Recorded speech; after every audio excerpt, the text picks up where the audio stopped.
Awesome. So yeah, welcome everyone again to North Brooklyn Night School. Thank you so much for being here on your Tuesday night. We're super excited. This is our second session of our spring semester talking about socialism and healthcare.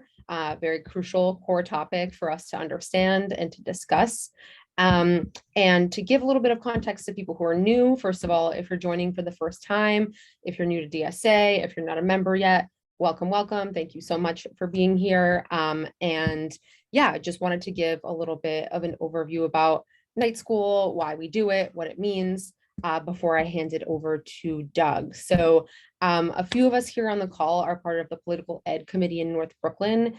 And our goal with this project of night school is really to bring together people who are united on our socialist principles and to delve into like the theory and the history and ideas behind our beliefs so that it strengthens them and so that we're better able to discuss these concepts. So it makes it easier to talk to others about socialism and to bring more people to our side and also to better understand our own positions and become better activists overall. So that's kind of our objective here. And night school aims to blend like theory and practical learning based on the political climate and questions that come up throughout our organizing. So we try to bring you a mix of topics and speakers and different ideas for everyone to think about. And like I said, this is our second session, so there are more sessions in the future to come, and be sure to stick around until the end for announcements to find out more about that. So without further ado, I will pass it over to Doug, who's going to introduce our wonderful speaker today. Thank you, Mia, and thanks everyone for coming. Natalie Shure is a writer and researcher who does not have a large footprint in the web, so my intro is going to be rather short. She's written on health issues for BuzzFeed, Jacobin, The New Republic, The Nation, The Daily Beast, Pacific Standard, among other outlets. She's also been a guest on my radio show, the most sterling distinction of all.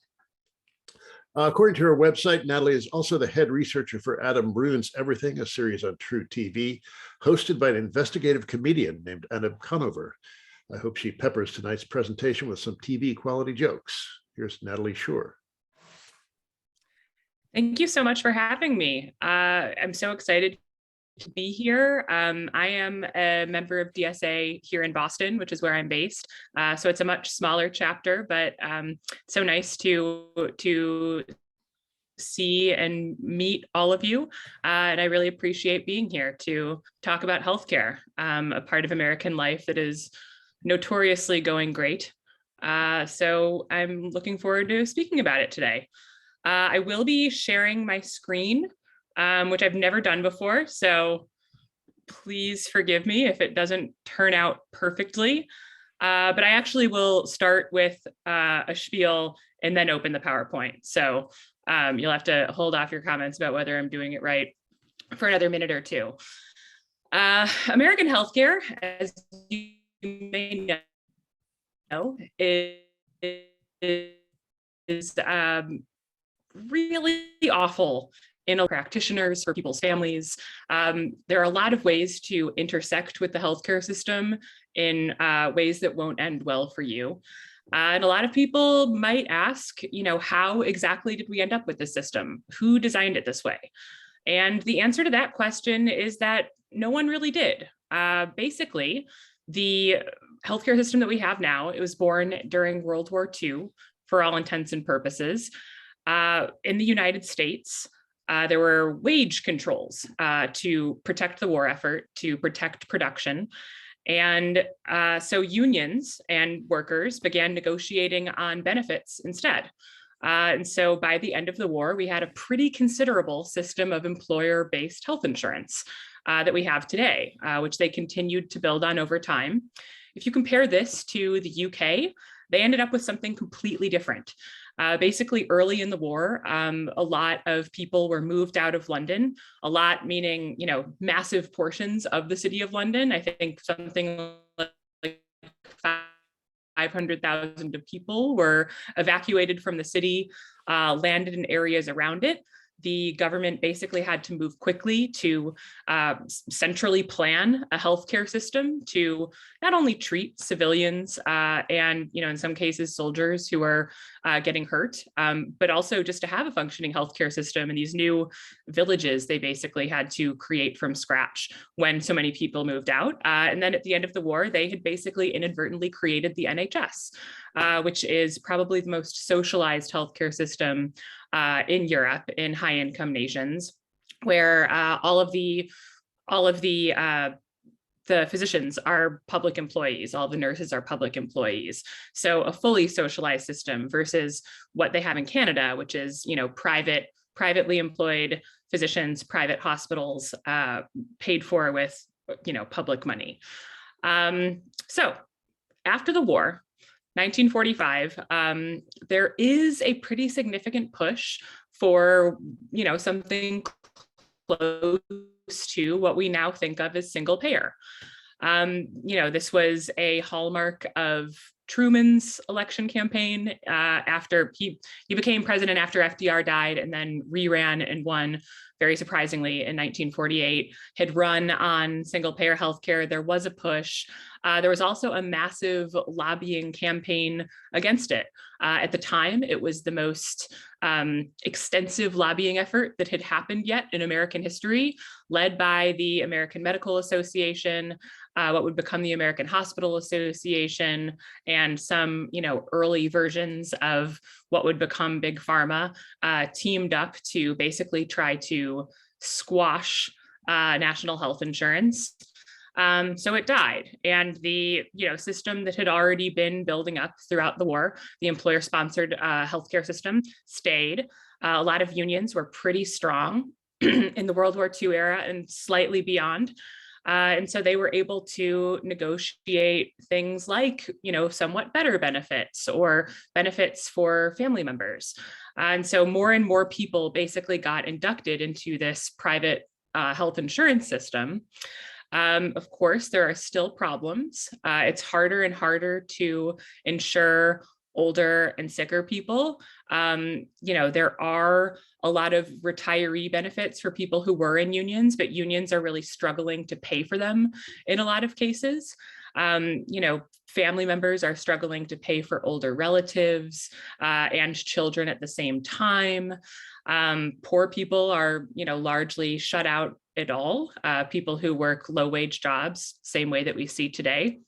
So eventually, those things coalesce into Medicare and Medicaid, part of the Great Society programs in 1965 under President Johnson. So that greatly expands the health insurance system and brings a lot more people into it. Medicare is, of course, a federal public program. Medicaid is for it was at the time for extremely poor and disabled people. As we know, as we'll discuss later, it has since been expanded to include, people who are still ultimately low income and disabled, but a lot more income bracket. You don't necessarily have to be disabled to qualify in most places. There's still a lot of healthcare, Clinton era, healthcare costs are going up. A lot of people are uninsured. Eventually, we get the Affordable Care Act, which I think a lot of you are probably familiar with. The Affordable Care Act has a lot of problems. It was stop the health insurance industry from its most egregious practices. So basically, you have all of these different payers, all of these different health insurers that people are tethered to. Each of those health insurers negotiate separate prices for different services with different healthcare providers. And so they don't necessarily have a ton of power in that negotiation. And so just inflate.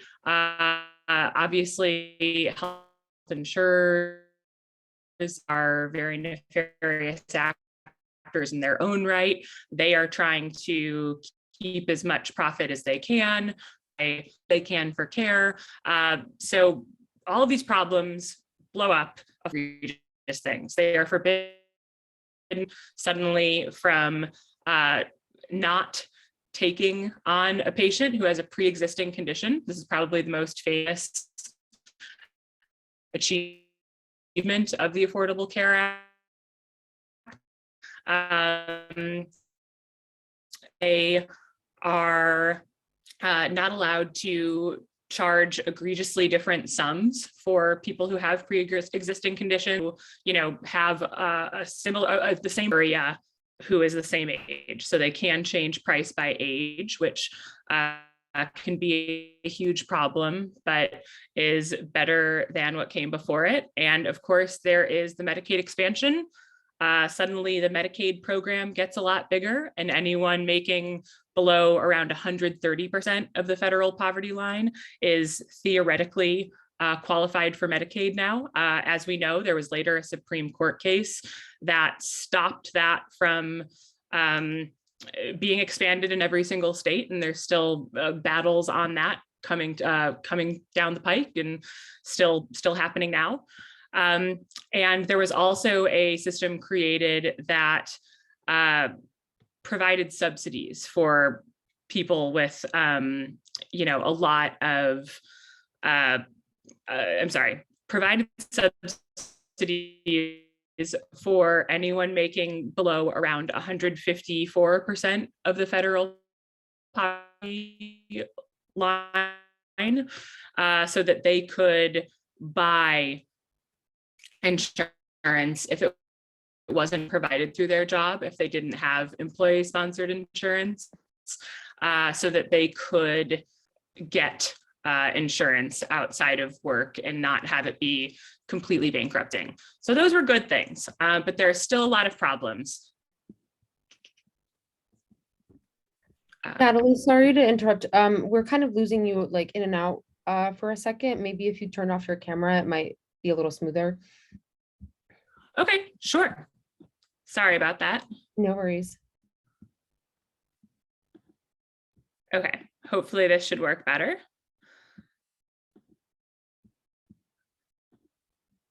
Yeah, you're good for now. Thanks. Okay. I'm sorry, 1 second. It wants me to like go into my system preferences to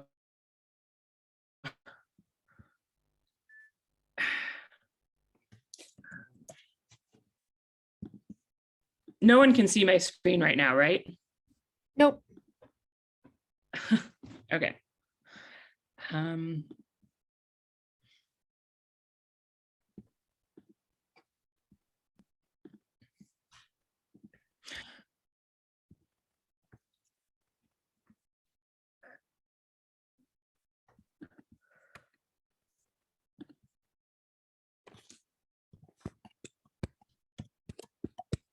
Sorry, guys, hang on 1 second. Let me know if you prefer to share them and I can get them up too, but whatever is quicker. It should just show you like the screen options once you click the green button, but I'll give you a second. Yep. Okay. Okay, can everyone see my screen? Yes. Okay, perfect. So I didn't add a title, sorry, that was supposed to come at the end, but I do have a series of slides to kind of walk everybody through what some of the problems with the healthcare system are now, and how much they relate to the fact that our healthcare system is very much a profit-seeking venture. So we have very, very high healthcare spending relative to other nations that starts right around the era of neoliberalism in the 70s. We were pretty much tracking well with peer countries until then, and then it just shot up. Treatable mortality in 5 nations, we are very high compared to other countries. Treatable mortality is basically what it sounds like. People who die of treatable conditions, who, presumably would have been a lot better off if they had better access to care. Uninsured people, 1963 to 2020. Obviously, before Medicare, it is huge. It's around 25%, and then plummets, but then kind of creeps back up gradually. In the 1990s, it's, up above 15%. This is when the Clintons were starting to talk about healthcare reform until that collapsed in the 90s. And then this is the implementation of the Affordable Care Act. Obviously, there's, a huge plummet, the single biggest drop since Medicare. But it has only dropped by so much. Uninsurance has remained, at or around 10% over the past several years, which of course is around, 25, 30 million, depending on the year, uninsured people in the US. And in some cases it was rising. It fell again in 2020 during the pandemic because of special, federal protections that were created that brought more people into the Medicaid program that are actually about to expire, but I digress. So yeah, we're still not doing great in terms of uninsurance rate. Uninsurance is very different by race and ethnicity. It's a lot higher for Black people than white people. It is also pretty significant for Hispanic people, et cetera. Percent uninsured by population, or I'm sorry, by nativity. People who were not born in the United States, which includes obviously a lot of undocumented people, have a very significant uninsurance rate. It's very difficult to get insurance in a lot of cases if you are an undocumented person in the US. In some cases, you might be insured through a family member, through a spouse. Depending on the state you live in, you might have some access to Medicaid, but the fact is there's a very significant block of uninsured people versus US born, only 7.8%. Uninsured US population by family income.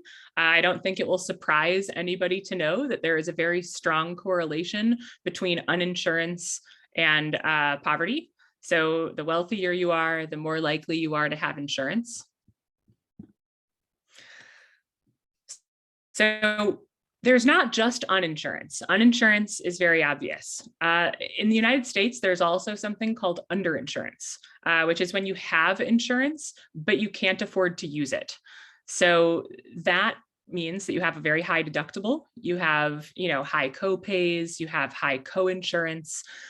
So if you have a deductible of $5,000, it's very difficult for you to go to the doctor because you have to pay out of your pocket that first $5,000 before your insurance even kicks in. So, uninsurance is lower than underinsurance. Altogether, I think it's, something on the order of around, 30 to 40% are uninsured or underinsured. So that's pretty significant. Underinsured non-elderly adults. We tend to talk about non-elderly adults because once you hit 65, your insurance rate is actually much better in a lot of cases. So we're talking about non-elderly adults. Underinsured is around 27%. Underinsured, I'm sorry, these are numbers, not percentages. So around 41 million underinsured, 27 million uninsured. Those are huge, huge numbers. This is just a funny Onion headline. Company's HR manager really pushing infinite deductible healthcare plan. That is absolutely how it feels sometimes.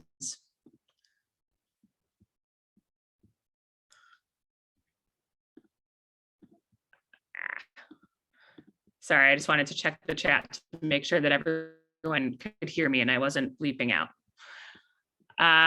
Non-elderly adults who did not have needed medical care due to cost. So this could mean anything. It could mean that they're uninsured. It could mean that they are underinsured. But for whatever reason, cost is a significant barrier in the care for around 35% of Americans per, self-reporting. Okay, great. Audio is better. I'm happy. Another thing that cost barriers can do is delay care. This graph came from a study of women who there was a company where everyone was suddenly switched onto a high deductible plan. And health researchers love this kind of thing. It's basically a natural experiment. You have a group of people who are, exactly the same before and after this change. So a control group is just sitting there waiting for you. And the only thing that changed was a high deductible. And so that resulted in around 0.6 months of delayed diagnostic imaging. It's, things like mammograms are pretty accessible. They're not too expensive. Over 2 months delay in breast biopsy, around 7 months delay in early stage cancer diagnosis, and 8 months delay in breast cancer chemotherapy. If you think about all of the different diseases that can happen for, all of the different types of care that can happen for, you can see how this would have a pretty serious effect on health overall. Hypertensives with controlled blood pressure. So keeping your blood pressure controlled requires pretty consistent doctor's visits, pretty consistent prescription fills, that kind of thing. So, only around 44% of people with hypertension have it under consistent control under the standards of care. So, that 56% is missing out for all sorts of reasons, but that's a pretty serious problem. Out-of-pocket spending for maternity care among women with employer-sponsored insurance, thousands and thousands of dollars, and it's rising from 2008 to 2015, even though the number of insured people went up a lot because of cost sharing, because of high deductibles, and because of so much care being moved in and out of networks. That's another way that insurers save money. They basically have narrow networks. So they tell you that you are only allowed to use this small list of providers. And if you go outside of that, then you could pay for out-of-pocket care. And I think that this is also important because I think that people don't always think about the extent to which healthcare and single payer are feminist issues. Women, cisgender women end up using a lot more care relative to cisgender men by virtue of our reproductive systems. So we pay more out of pocket and we use more care before we hit Medicare age. So if you are a standard healthy man, chances are you won't use a lot of healthcare before you turn 65. And that's not the case with women. Cost as a reason for not going to the dentist is even worse than cost deflecting people from healthcare. It's a huge deal. Dental insurance basically doesn't exist. Low-income people, a full 65% don't go to the dentist because of care. Middle income, it's 61%. Even high income, it's 47%. Okay. Prescription drug cost sharing. So when drug cost sharing increases, and that means, if your copay goes up or your co-insurance goes up, some people have a deal in their insurance where they might pay 10% of a prescription cost. And so if the drug price goes up, the amount that they pay goes up. So every time the cost sharing goes up by, I guess 10.4 must be in millions. Full disclosure, I did not make these slides, so I'm sorry I don't have a unit on that one. 32.7% increase in monthly mortality. So we do have pretty robust evidence beyond just this study that copays and cost of medicine keeps people from using the medicine that they should and from picking up prescriptions. I believe that we had reading assigned on that today, so we'll talk more about that later. Medical debt It's huge, very big, bigger than all other forms of debt, according to a 2020 study.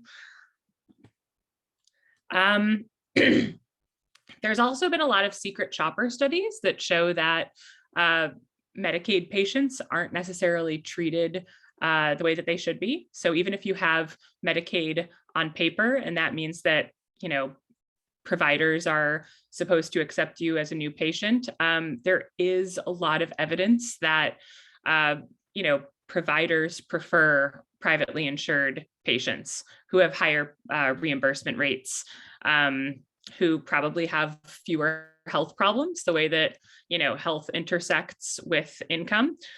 So, you know, in one study, about 58% of people who said that they had Medicaid, when they called a provider to ask if they were taking new patients, 58% got a yes versus 85% who said that they were privately insured.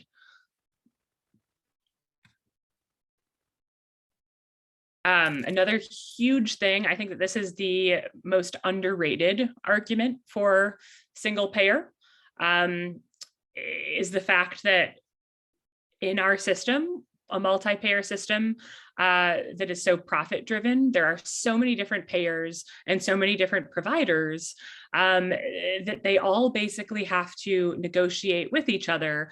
The patient is in the middle of it, and often a lot of this administrative burden is pushed onto the patient. So US workers spend 500 million hours a year on the phone with health insurers annually. I've been reporting on this for a couple of years. I have talked to so many people who have stories about breaking down in tears while on the phone, you know, on hold with an insurer, begging an insurer to pay for a procedure that they really need, working through medical bills after loved ones have died, trying to finagle more money out of the insurers. So it's more than just an annoyance. I think it is absolutely financially, or it can be financially devastating, but also emotionally devastating. I think that those are really, really difficult conversations and difficult things to have to do. And it just sucks up your time and your energy. And that's not something that exists in other systems. This is another good headline about that. Man dying from cancer spends last good day on the phone with insurance company. Pretty grim. Administrative burdens, so self-explanatory, all of the administrative work, all of the pain in the assery that gets foisted onto you as you interact with the healthcare system, that can also make people forego or delay care. Just like cost is a barrier, the idea that someone will have to, you know, sit and argue or have to deal with it just makes a lot of people stay home. You know, it makes them less likely to seek appointments.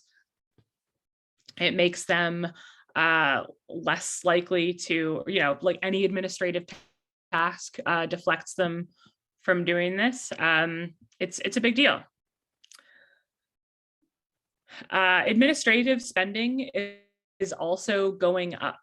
And I think that there are a few reasons for that, but one big reason is that administrative spending is how, you know, is a business strategy. Insurers hire more and more claims assessors, administrative people, to make sure that they are getting the most money that they can and paying out the least that they can. Hospitals do very similar things. You know, the more that they spend on administrators and consultants and people who are, you know, going through bills with a fine-tooth comb to, you know, find reasons to charge people more, find technicalities, et cetera, that has increased by a ton over the past, you know, few decades. And it's a much more significant portion of US spending, around double what it is in Canada. So a full over a third at this point in the United States is administrative spending, over a third of all healthcare spending. And that obviously includes the insurance system, the fact that we have this complicated for-profit bookkeeping system, and that's how we pay for access to care. A growing portion of Medicaid is managed care. Basically what that means, most managed care systems are, privately contracted. A managed care system is basically, if you are in Medicaid in a managed care system, then it's a lot like a network. They have a lot of control over, what kind of care you can get, how much care you can get, how many different providers you can see, et cetera. So that's another, profit center in the healthcare system that's increasing. Private equity. Private equity in healthcare is also increasing very significantly. Private equity companies buy up healthcare companies to try to squeeze them the way that they've done with, Toys R Us and all sorts of different businesses. There's also a worse track record for private equity owned nursing homes is a big sector that they've been buying up into, and they have 10% higher mortality and 11% more spending per patient. So you're getting less and paying more. All sorts of gruesome headlines about private equity owned healthcare. I also wanted to just go through a few charts, and I think I'm running out of time, so I won't spend too much on them, but talk about how the healthcare system affected our COVID-19 response in the United States. In some ways, it has gone better healthcare-wise than it perhaps could have, because the United States stepped in and did things like making COVID treatment free for the most part, by making testing free for the most part. So it went surprisingly well relative to the way that a lot of our system is working. But there was still a huge difference between insured and uninsured people.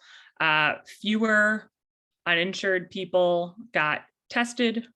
There were more uninsured people who had positive tests. And that's because uninsured people are more likely to be poor, are more likely to be sick, and are less likely to have consistent access to healthcare. Okay, this is a guy named Julian Tudor Hart. He was a leftist healthcare theorist, but so he came up with something called the inverse care law, which is COVID relevant, which is basically that the most healthcare is available in areas where it's least needed. And we certainly see that in the United States. Rich neighborhoods have plenty of world-class hospitals. They have plenty of ICU capacity for the most part. Poor neighborhoods, it's the opposite. So, by and large, the hospitals that were running out of ICU beds during COVID, that were having to, call every hospital in the region, everything within the state, everything, to find a bed for a patient, those were all, safety net hospitals in poorer areas for the most part. And the inverse care law is a way of understanding why that is. When you have a system that's so mediated by wealth. So yeah, this is illustrating the exact phenomenon I just talked about. About 49% of poor communities had no ICU bed at one point during COVID, and only about 3% of super rich areas with, over $90,000 medium household income versus $35,000. There are also more primary care providers to go around in richer areas. So, the richest areas, I'm sorry, this is how how, what is this? How many primary care providers per capita you have, which is mediated by wealth, versus, how good is your vaccination rate in general. So the richest areas with the most primary care providers had very good vaccination rates. The areas with the fewest primary care providers had very low vaccination rates. And we know that that is, largely it reflects income, but it also reflects the fact that people trust their primary care providers and that primary care is an extremely important part of the healthcare system, even though some 25% people lack a primary care provider. Another thing I wanted to note is that VA in the United States is basically a system akin to the NHS in the UK. It's fully public and free at the point of use and public providers. And the VA had an extremely impressive vaccination rate. So you can see VA coverage is the green line. They're doing great compared to people with private coverage, so non-VA coverage, and certainly compared to uninsured people. So, the NHS style healthcare system in the United States really outperformed others. Okay, and that is actually all of my slides. So I think that is about all that I had prepared. I can go back to unsharing my screen. All right, did that work? Yes, you are all set. Thank you so much, Natalie. Thank you. Yeah, thanks for your talk. Lots of super informative information here. I will pass it over to Jorge to do some quick community agreements before we get started on Q&A. So start thinking of your questions and take it away, Jorge. Give me 1 second. Let me pull up the community agreement.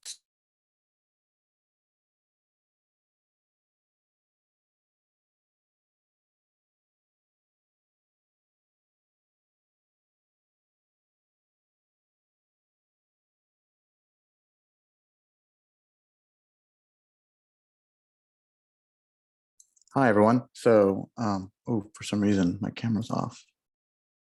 All right, how's it going? So the community agreements that we have, if you've been to a night school before, you've heard this before, but if you have not, welcome. And we're gonna give some agreements of what we're gonna have, since we're gonna go into discussion. One, everyone here is here to learn, assume good intentions, and be comradely. Just because someone is saying something that they disagree with you about, or they're saying something you may not have heard before, that does not mean that they're saying with bad faith. It seems that they're saying it was like the pure intention of trying to have a discussion and have a comradely disagreement if need be. Stack, if you have a question or a comment, type stack, that is S-T-A-C-K. Let me type it in like this, like that. Type that into the chat to make sure to, then someone will call on you to make sure that your question or comment is heard. Please keep your questions brief, about 30 seconds or less. If you have multiple questions, just ask your question and then get on Stack again. And be sure to please keep the side conversations in the chat to a minimum while others are speaking. There's about 35 of us here. So if everyone's talking in the chat, it can be very distracting, and also especially for our speaker. Thank you.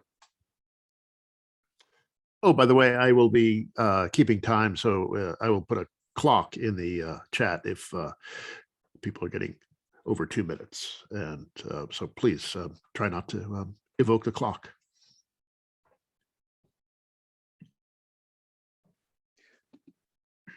All right, so I think I'll be keeping Stack right now. I believe we're going to do first members of the PolyEd committee. And I see Mia. Please go first. Oh, yes. I just put myself on Stack to kick it off while people are still thinking. But one question I wanted to that popped up for me while you were going through the slides and like all of the different features of the healthcare system that are so confusing to any regular person. I was wondering if you could talk a little bit about kind of like what the rhetoric looks like between progressive politicians who are like advocating for the public option or like slightly expanded Medicaid and Medicare versus like someone like Bernie who's advocating for Medicare for all. Obviously, maybe that's less relevant now that the presidential is over, but like on the state level, it's talked about and how we can detect those things, because a lot of the time it can be really masked language and it's confusing for people to differentiate about whether a candidate is for like universal healthcare, whether they actually support it, or whether they're just like another, supposed left progressive. Yeah, so that stuff can be confusing for sure, and they're making it confusing on purpose because they want all of the good feelings and public support behind Medicare for All without any of the commitment or confrontation with profit and business that would entail. So single payer Medicare for All would essentially obliterate the private insurance industry as we know it by design, and basically put everyone in one single insurance pool that would be better able to set prices. It wouldn't negotiate, it wouldn't be subject to hospital and drug industry profiteering, because it would basically have all of the power in that negotiation, and it would be everybody in, nobody out. So that's really the gold standard. That is, I think, from where we're starting from at this point, I think that's the only viable and just option for US healthcare. But there are obviously a lot of other options on the table. Most notably is the public option, which I'm sure that you've all heard of. And I would say that most of the proposals are some version of the public option. If anyone, really follows the minutia of this, there was a CAP, Center for American Progress plan, called like Medicare Extra, that was basically a beefed up public option. And so what public option basically is that it's one public insurance plan that competes with other private plans. So, if you go onto the exchanges in your state, there's one more version, and it's the public government version, hypothetically cheaper. And how good the public option is really depends on the specifics of how they're designing the policy. But there are a lot of things the public option can't do. For one thing, it can, maybe raise the insurance rate by a bit, but it basically is based on paying premiums, co-pays, like any other plan. So, a bedrock principle of Medicare for All single payer is that it would, be zero premiums, zero cost sharing, hypothetically. So public option can't do that. It can't eliminate all of the administrative burdens that we've talked about so much. One really great thing about Medicare for All is that it significantly reduces administrative costs, because it makes the whole system a lot less Byzantine. It's more straightforward. Public option doesn't do that. It maybe shaves off the profit overhead for an insurer, but that's not actually a very significant, that the straight profit at the end of the day isn't a very significant part of their overhead. It's only 2 or 3% for most insurers. So the public option can't do that. It doesn't necessarily bring people in who aren't aware of the system. So there are a lot of people who aren't on an insurance plan that don't necessarily understand how the system works, that don't know that it's there. There are way more people that are eligible for Medicaid, for example, that are not currently on Medicaid than who fall into the Medicaid coverage gap in Republican-led states that didn't expand. So all of that is to say, public option would be an improvement on what we have now. If it's well designed, it could be a pretty significant improvement on what we have now, but will leave the worst things about our system intact. And I think that, ultimately, what's important about Medicare for All and the way that Bernie talks about it is that there does have to be a confrontation with the healthcare industry. And there has to be an insistence on healthcare as a public good and the inclusion of everybody.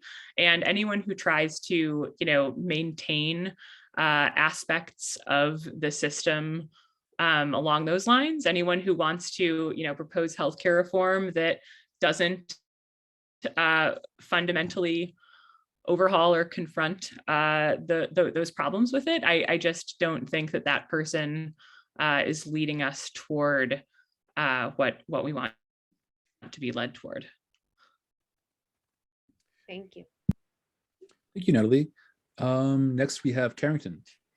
Hi, Natalie. Thank you so much for your presentation. It all seems a little bleak and grim. And I just wonder if there's any activism that's shown encouraging results. I mean, I feel like we all gave everything we had to Medicare for All. I mean, Bernie did, and so many others, and that it didn't work out.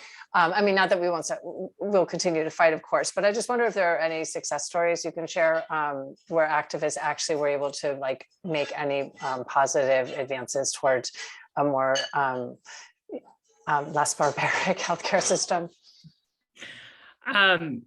Yeah, I mean, I first want to say I agree that it's grim, and I'm sorry that it's grim. It's a very frustrating, the enormity of the problem, and just how massive, healthcare is like a $3.5 trillion industry. So it is just so enormous. But that said, I think that over the past few years, some of the most heartening developments within healthcare have been some of the Medicaid expansion by ballot measure. Have seen some pretty incredible grassroots organizing. So when the Affordable Care Act expanded Medicare to basically include more low-income people, a Supreme Court case basically knocked that down and said that it was up to states. And so at the time, I think it was like 17 or 19 Republican-led states rejected the Medicaid expansion. So now there are, millions of people who make too little money to qualify for ACA subsidies, but are not eligible for Medicaid. So, mostly poor people in Republican states. Texas has a ton of them. But so over the past couple of years, states that have a ballot measure system, so, states where you can get a certain amount of signatures and get something on the ballot and just put it directly to voters to vote yes or no. Medicaid has been expanded that way in several different states. And a lot of that has been led by, in a lot of cases, Medicare for All people, Bernie people who, obviously want Medicare for All, but if they can't do it, Medicaid is an important step toward it. And so, a lot of those have won in pretty red states. Missouri was the most recent. Idaho had a really strong campaign that, was led by people driving a van and going door to door and talking to neighbors. So I think that's been some pretty incredible work. That impresses me. And, there are probably a few more states that can expand Medicaid that way. I think we're pretty much running out of states that have that ballot system. But, any expansion of the public healthcare system, I think, is good. Awesome, thank you. So I have myself on stack. And sort of bouncing off that section, I'm curious if you think maybe the left or sections of the left, including the Bernie left, which I consider myself a part of, is maybe a little too optimistic. And I ask that because we're aware of a lot of polling that says that expanding Medicare to be Medicare for all polls very well with American voters. And yet, paradoxically, at the same time, if you ask them if they'd be okay with getting rid of their existing private insurance plans, I don't know if it's equally opposed, but they're pretty anti that. And that really seems to be key to getting us to where we need to go. And I'm just curious, what do you make of that? And what does this portend for us on the left who want to achieve this? Yeah, I mean, I agree with you that can be it can be really difficult to discern exactly how popular Medicare for All is, because, the polls have different methodologies and they phrase questions different ways, and people answer things in very contradictory ways. They'll say that they support Medicare for All, but they do like their private insurance, and because they support Medicare for All, they voted for Joe Biden. Like it's very confusing. But I think that that's partially, a political education issue. I think that this stuff can be hard to understand. I think that people don't necessarily understand the contours of the question and the answers, and they don't necessarily understand what the trade-offs would be. I think that they're also answering from a perspective where, I think it would be impossible to live in the United States today and not have someone that that's been personally affected by the healthcare system, someone that's, had a really serious health problem that they couldn't address because of money, or that's, had massive medical bills that ruined their life. That's just a very common story. And I think that people are very grateful to have what they do have. So, if someone has private insurance, I think that they probably know someone that's happened to. They're relieved it wasn't them, and they say that they like it. They say that they're glad to have it, and that's true in a sense. Or they might not understand that under Medicare for All, they wouldn't have to burst into tears on the phone with an insurer.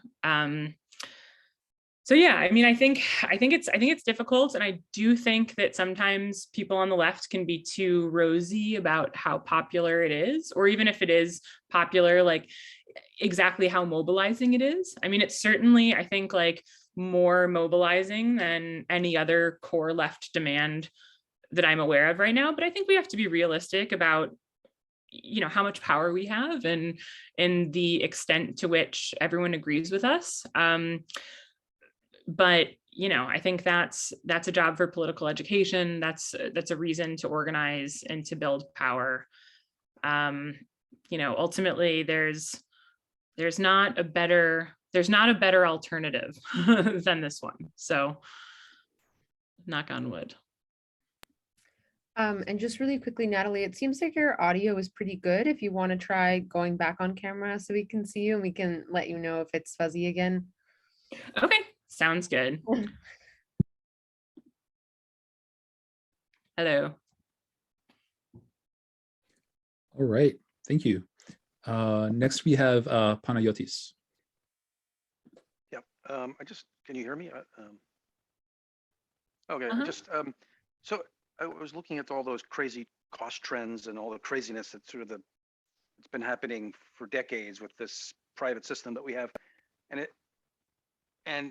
it seems like some of that is maladaptive to the whole system, and not just to the people that are covered, but just for the whole system is sort of buckling under the weight of it. And I'm not just talking about you have the conflict between the health insurers. They look at a hospital and they see a 5-star hotel in terms of costs, and the pharma companies are blaming the insurers for cost shifting to the insureds, all this other stuff.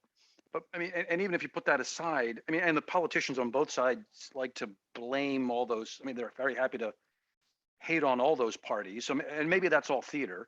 But I was just on the topic of sort of this maladaptive part. I mean, manufacturers have said that I was thinking about the car manufacturers, so maybe it's just narrow section, but it seems like it weighs on the entire economy, right? Not just just like, you know, the general population, but the you know, the important people, the important sectors. And so the explanation you hear for that is that it allows a linkage between, you know, there's a connection between there's a desirability for having a connection between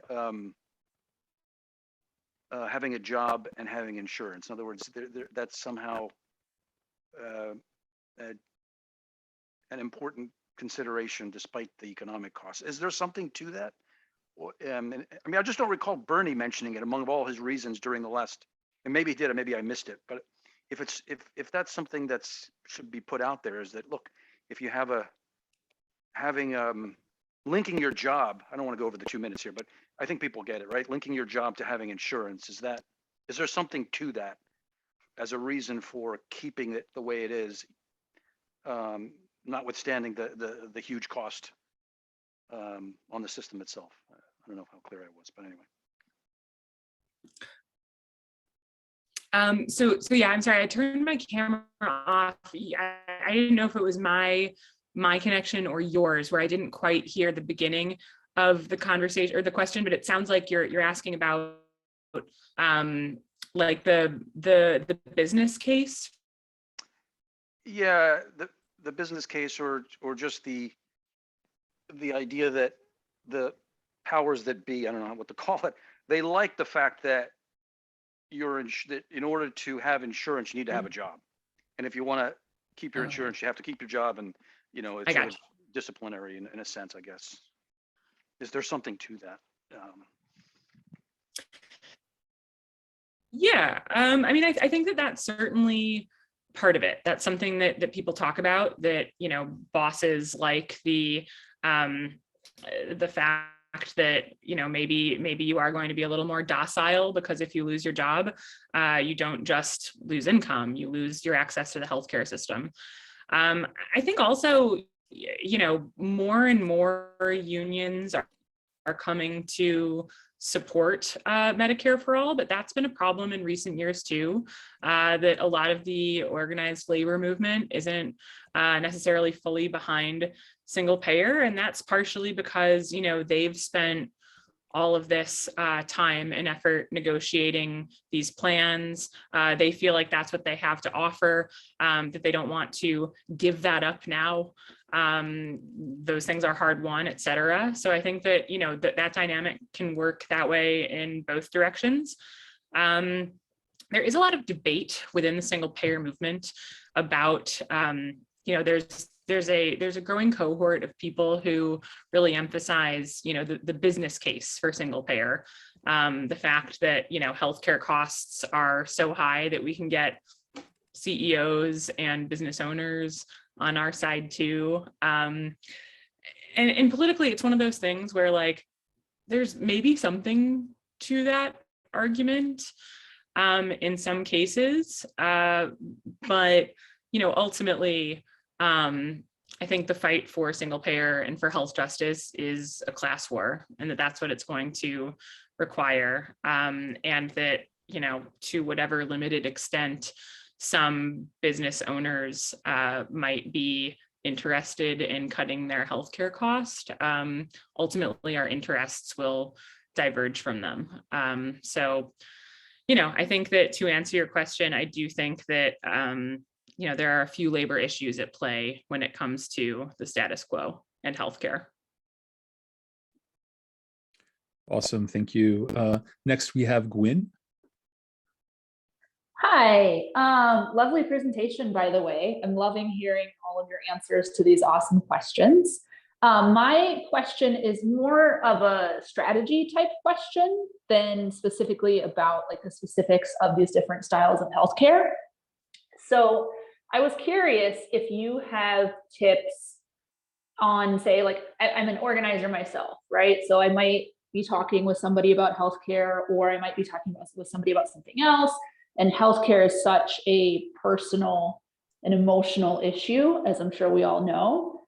Do you have tips on talking to constituents or those in the public or even electeds who, you know, really disagree with our position on healthcare and how to have actually constructive conversations about that? Yeah, I mean, I think, you know, as an organizer and just as someone who's talked about this to a lot of people, you know, I think just talking about experiences is probably the way to go. You know, when I said before, I think it's very difficult to, you know, have lived many years in the United States and not know someone who has a terrible story. You know, the person that you're talking to, either they do or someone they know does.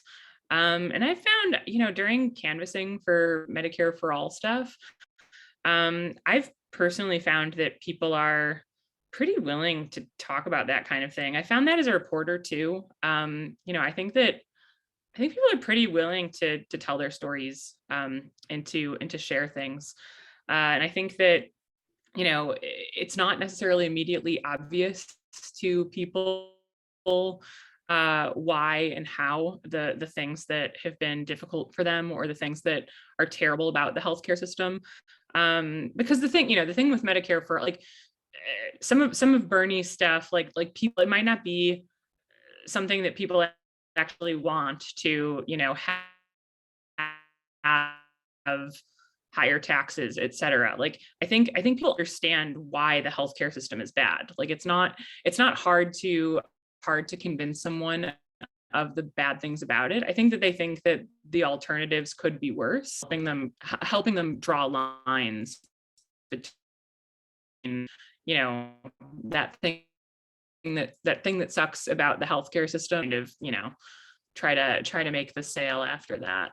But I mean, I'm not a master canvasser. I think it can be really difficult no matter how many times you do it.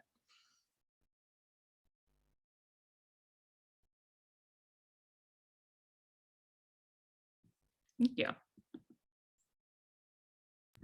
Steve, you're muted. Whoops.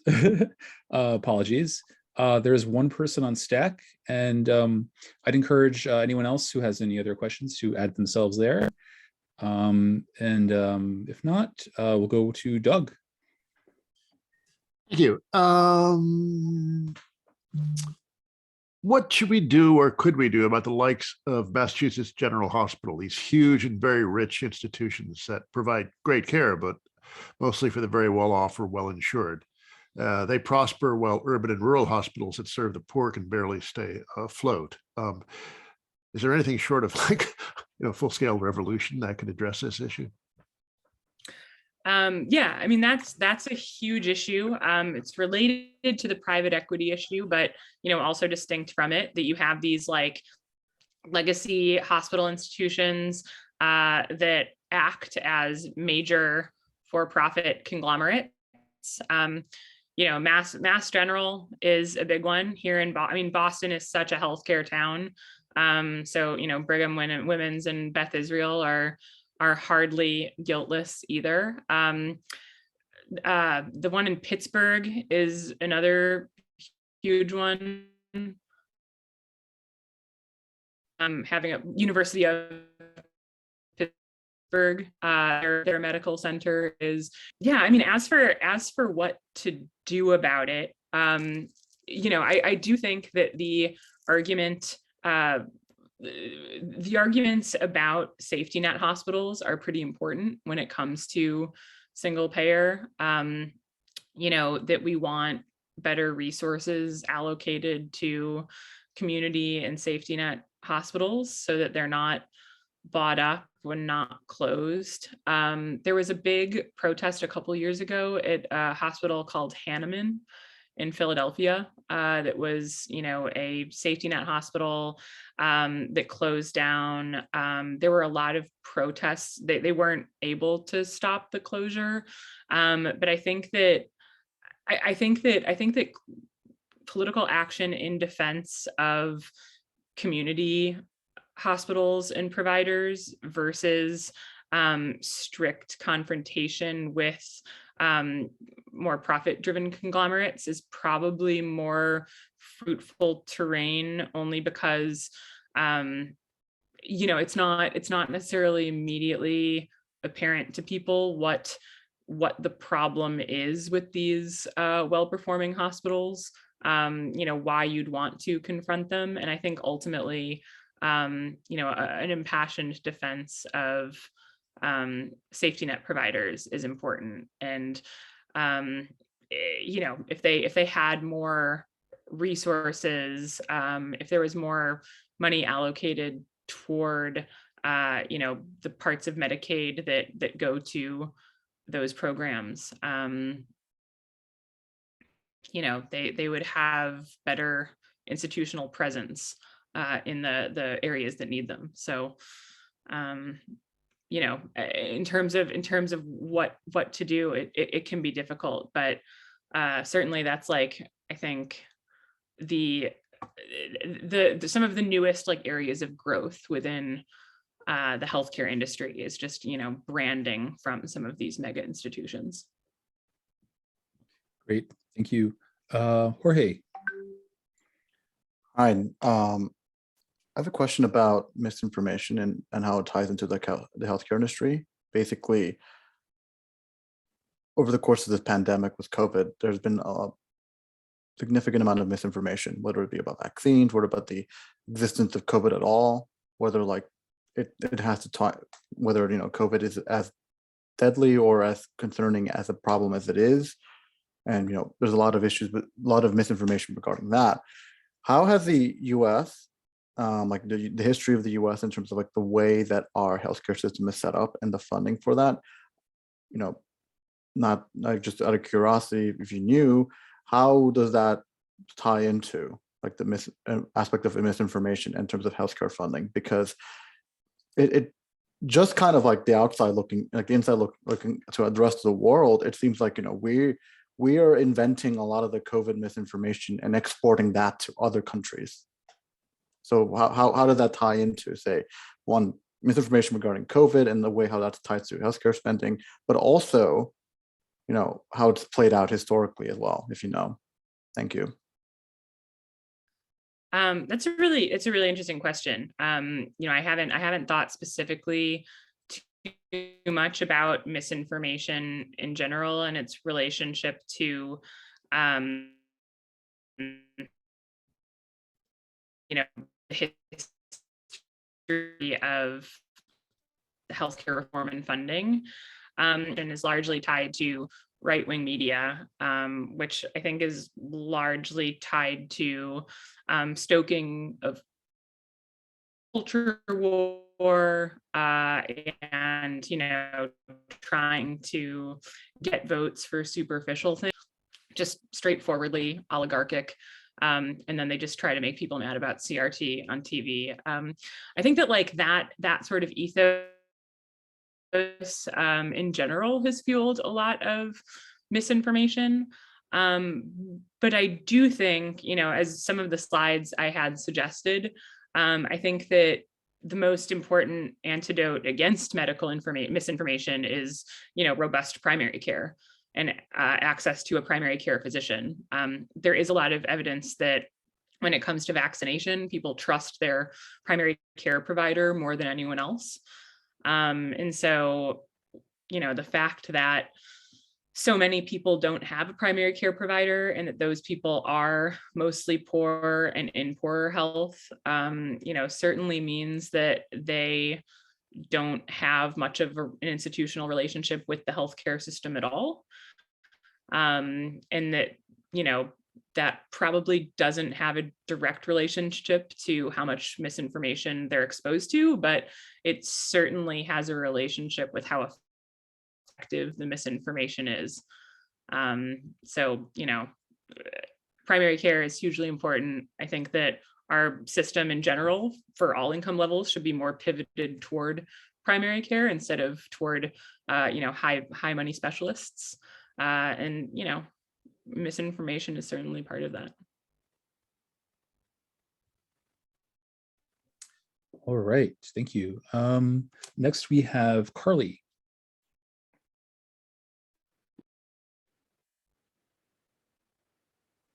Yeah, sorry about that.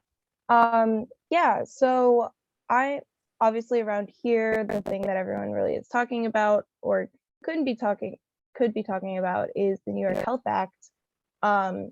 So I'm just curious, what can socialists in New York do to support the New York Health Act or any other current initiatives we have? And what's the current status of the bill? What's its chance? So I have to admit, I live in Boston. I have not followed the New York Health Act incredibly closely. I do know I lived in California before I moved to Massachusetts, and there was a very significant single payer push there, and that has just collapsed again. So I don't know the specifics in New York. Would have some ideas about that. All righty, thank you. One last person, Lee. Yeah, hey, great presentation. I'm just wondering if as socialists, there's a way of us presenting health in a more aspirational kind of a way, a more public health sort of a view of health and these issues. We've just had a crisis. By the end, 1 million people will have died, due to the disease and the mishandling of it. And it was bad under Trump, but it wasn't great under the Democrats. And we're not taking advantage of that towards more public health. The right is doing a better job. They're saying, okay, centralization and bungling is harmful. Local people should have it. Now they're bad and wrong on almost everything, but that's an appealing point of view. And I think the left needs, something like that, where public health is put in the hands of the people and is aspirational and makes things better for everyone, as opposed to how can we pay a little bit better for the terrible system we have. Yeah, I mean, I think that, if not strictly public health, I think that a good way to understand Medicare for All and what we want is that we want to create a healthcare system that is a public good. And so I think that that's the beauty of eliminating cost sharing, of eliminating premiums, that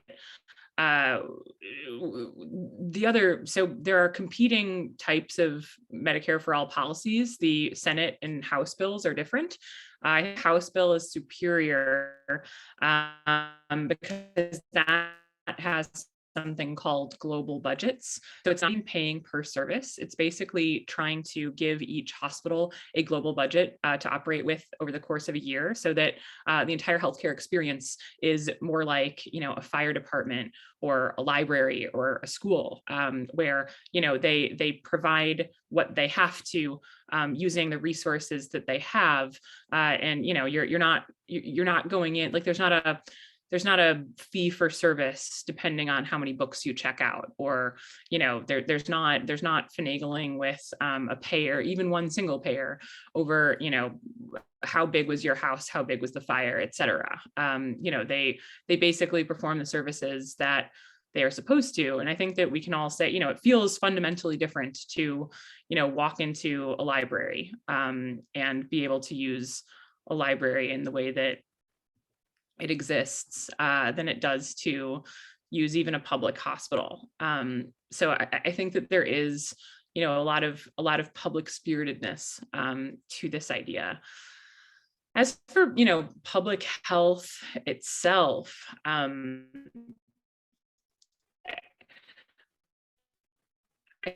think public health is obviously really important, and a lot of people I think it is worth talking about. But the frustrating thing about public health as like a political demand is that if public health is working, you're not too aware of it.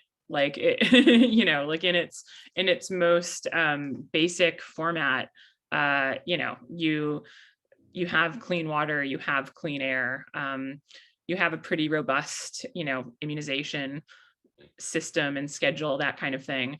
I do think that like moving more like health activities to public health departments could be useful. Sending out public health workers to people instead of having them come in. We didn't do too much of this, but I think that vaccination should have been, door to door, dispatching people out to where they are. I'd love to see that done with flu shots in the future. So I think that there are opportunities for that, and just articulating like a fundamentally different type of healthcare system than the one that we have. You're right, I think does have a different appeal. And as I said before, I do think that it needs to be very, very primary care centered. Awesome. I think that's all the questions we have. Is that right, Steve? Yes. Okay. Thank you again so much, Natalie, for the super informative talk, for answering all of our questions. Hopefully it left people with a lot of food for thought. We would not be night school, however, if we did not also provide you guys with some actionable next steps to put your theory into praxis. So please do stick around for just a couple of quick announcements from Healthcare Working Group and others. So I will pass that off to Carly and drop the links for you guys.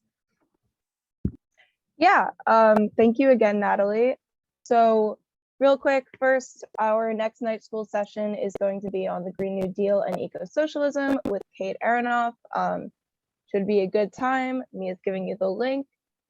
But then back to the concept of actionable items, I think Noah has a healthcare working group announcement. So Noah, if you just want to hop on. Yeah, thanks, Carly. Hey everyone, my name's Noah. I'm from the Healthcare Working Group OC. And there are 2 upcoming events to get plugged into healthcare work. If you're inspired by Natalie's great presentation to get involved in fighting for Medicare for All, our Healthcare Working Group has tons of events. So tomorrow, February 16th at 7, we have a general meeting where you can learn about all the different things going on in the working group. And then this Thursday, the 17th at 7 p.m., we have a polyed event with Jabari Brisport going over New York Health Act, where it stands, and how we're going to build towards winning it. Outside of that, we don't have events for this right now, but our North Brooklyn field team is very active, both doing New York Health Act canvases and canvases with the SAMI campaign that will be starting up weekly very soon. So if you're interested in getting involved with that, come to the general meeting tomorrow and we can get you plugged in into those. Also, just quickly, I know there was a question before about the status of the New York Health Act. I could answer that very quickly if it's helpful. So right now, the New York Health Act, as of last session, has a majority of co-sponsors in both the Senate and Assembly. So theoretically, we have the votes to pass it. But the leadership right now won't let it get to the floor for a vote. So right now the campaign is oriented around pushing leadership to allow it for that floor vote, and pressuring a lot of those co-sponsors that seem to be more of paper sponsors than real sponsors, and using our DSA caucus to agitate for that in the state assembly and Senate. Awesome. Thank you so much, Noah. That was great.